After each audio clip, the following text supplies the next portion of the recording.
Hi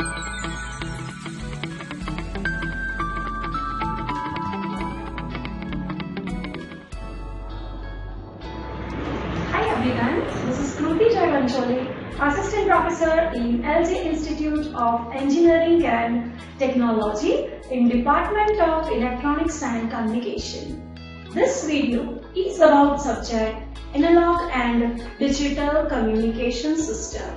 So friends, in the last video we learned about the FM demodulation. So you know that the FM demodulation, it is divided into the two categories. One is the direct method and other one that is the indirect method. So now here as we know that FM demodulation, direct, indirect, the direct method that are the slope detector, balanced slope detector that we learned in the last video. Now today in this video, we will learn about the other two methods of the FM demodulation, that are Foster-Seeley phase discriminator. The other name is the Foster-Seeley discriminator, and it will be discriminating by the phase. So people can say that as the phase discriminator also. It is the ratio detector also. So these two methods that are also with the direct FM category, and the indirect method that is the phase lock loop. Okay, so now here the FM in. Okay, so FM in, that is the input for our demodulator. Okay, so now that FM output that is given to the d by dt. Okay, now the output of this differentiator, that is what? So it provides us the amplitude variations, that is the YAM. So we are identifying the amplitude variations by having the phase difference. So this can be also known as the tuned amplifier also. Okay, and this tuned amplifier which acts as a phase discriminator, this output is given to the envelope detector, and this envelope detector will detecting the amplitude variations, and it produces us the envelope of the information signal, that is what it's a MT. So this way we can have the output signal, input signal, okay, your MT signal, that is by having this method. So this is what we are doing with the Foster-Seeley phase discriminator, which consists of the tune amplifier, the envelope detector like a system, okay, and we can have the original signal. So now the Foster-Seeley phase discriminator. This is the diagram of the Foster-Seeley discriminator.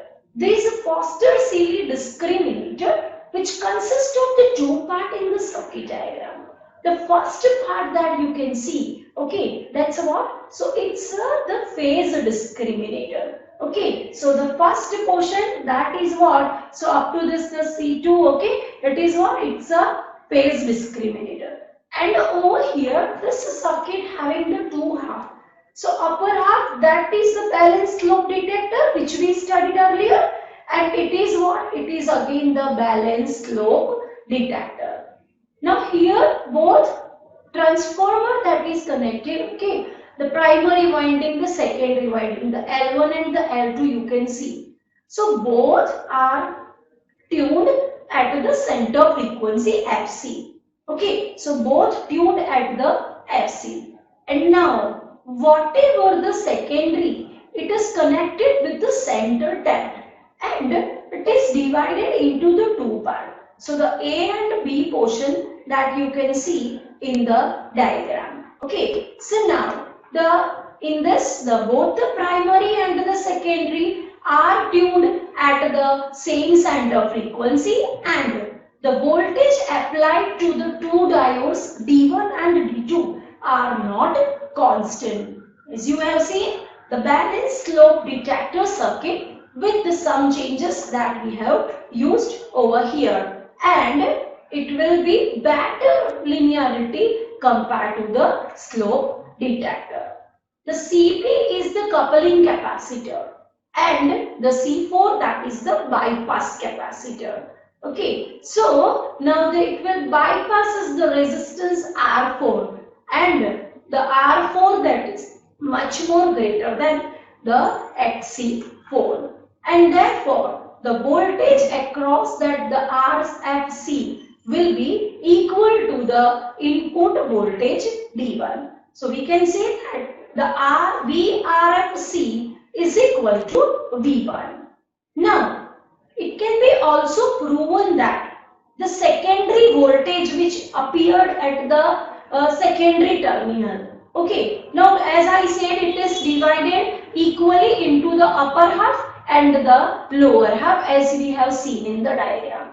So now there would be the phase shift, okay, between the primary and the secondary, okay, and that phase shift that depends on to the applied frequency. So now here we are dividing the operation into the two parts. Okay, here I have again redrawn the circuitry. Okay, and here we can see that how the voltage that is divided into the upper half and the lower half, and how the phase shift, okay, that will be appear for the two particular the half. Okay, so output voltage of the phase discriminator, that is what, that's a phase difference, that's a difference between the output of the two diode rectifier. So now here what is my output? My output at the output terminal, it's a VA dash B dash. Now while it is divided, the upper half, that is the positive one, and the negative lower half, that's a negative one. So now when you will find out the VA dash B dash, it's a what? It's a difference between the upper half, that is positive, so it is the VA dash 0, okay, or O, minus the lower half, that is the VB dash O. Okay, so now as the diode drops are known, okay, we cannot calculate the output exactly. So, but it is sure that the output will be proportional to the applied voltage to the D1 and D2, and output voltage that depends on what?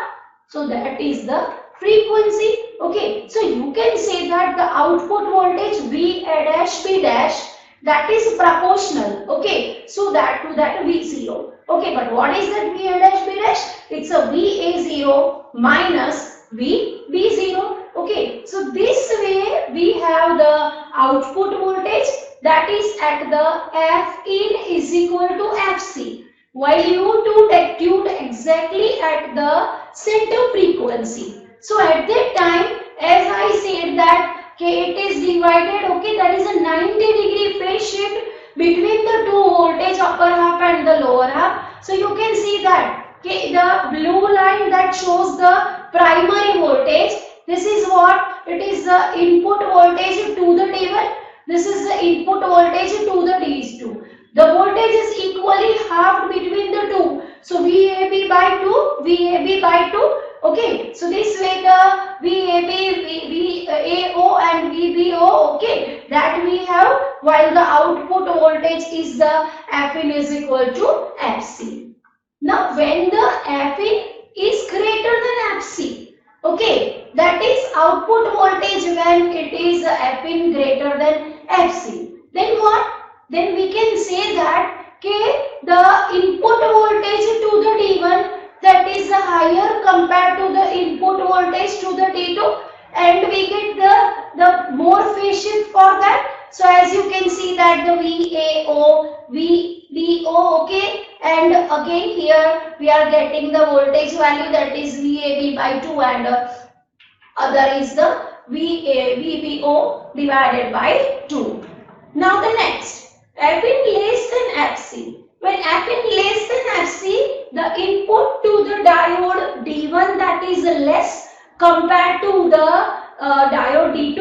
So now here you can see the phasor diagram, that how we are getting the lesser output at the VA0 compared to the VB0, and you can draw the primary voltage. Okay, so this is about the method in which we have the phase shift, and out of the phase shift we can identify, we can have the change in the amplitude of the diode D1 and the diode D2.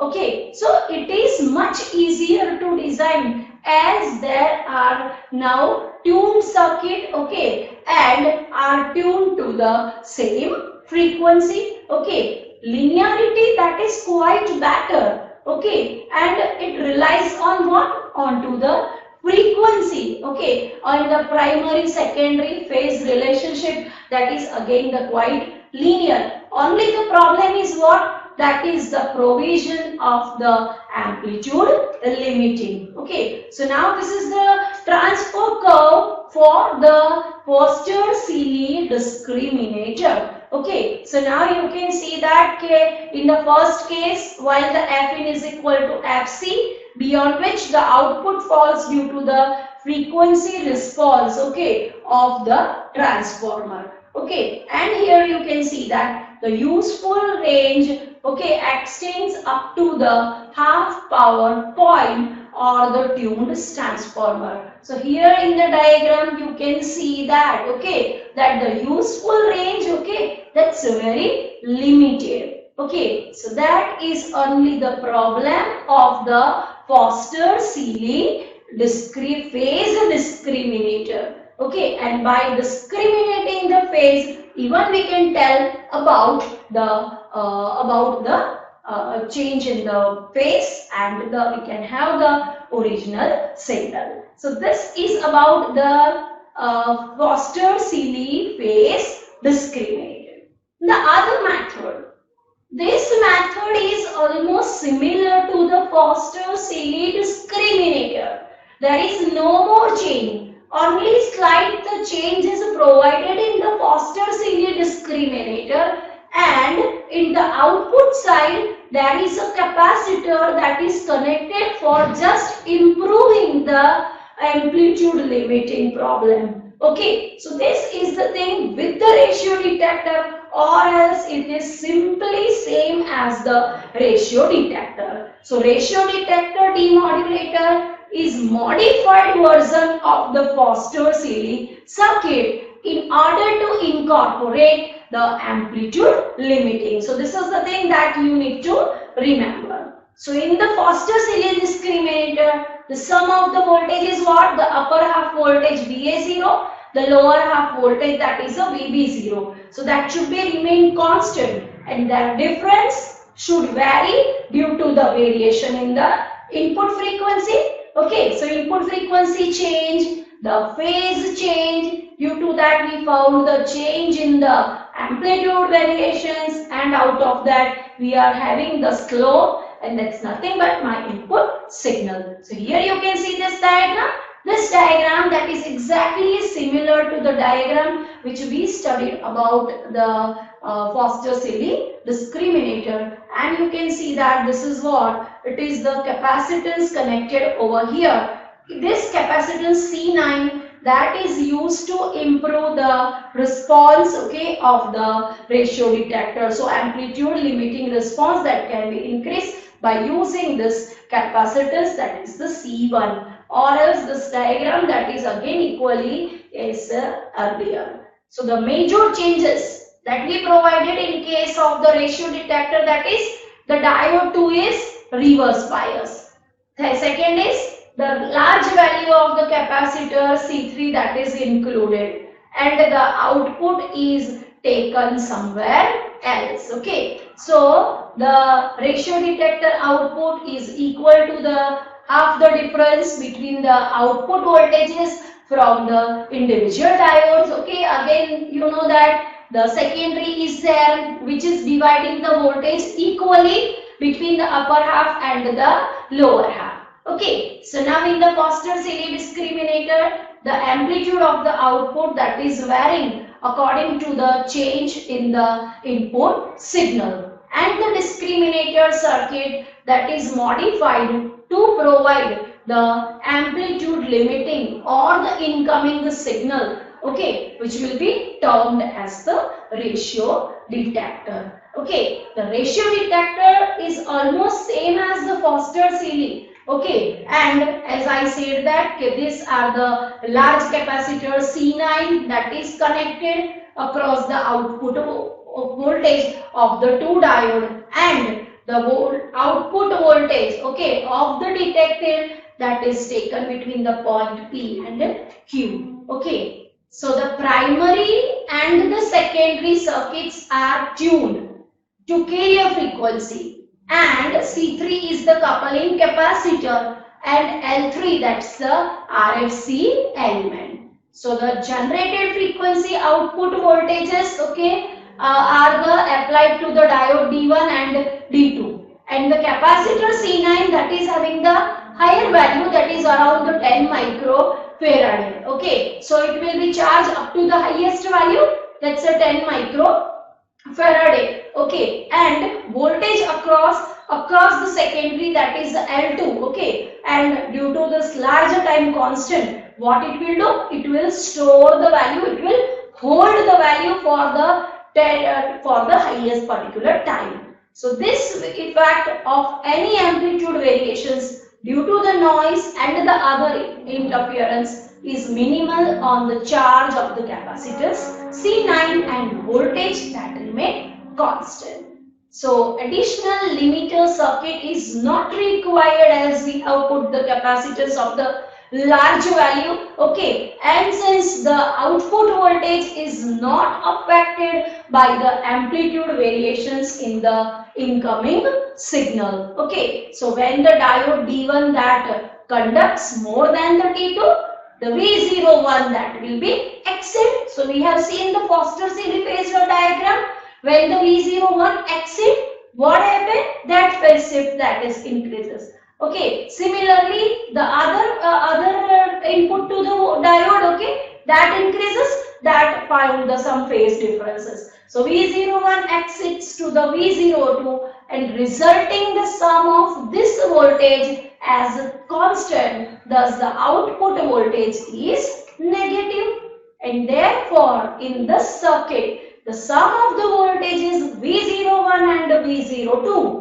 In the Foster-Seeley we write the VAO and VBO. Okay, here V01 and V02 that always remain constant, but the ratio that changes depending on the signal frequency, and that is why the name of this detector, that is the ratio detector. So this way we have the easy of limiting. You can also detect the signal very easily using all these method of the FM demodulation. So thank you very much everyone.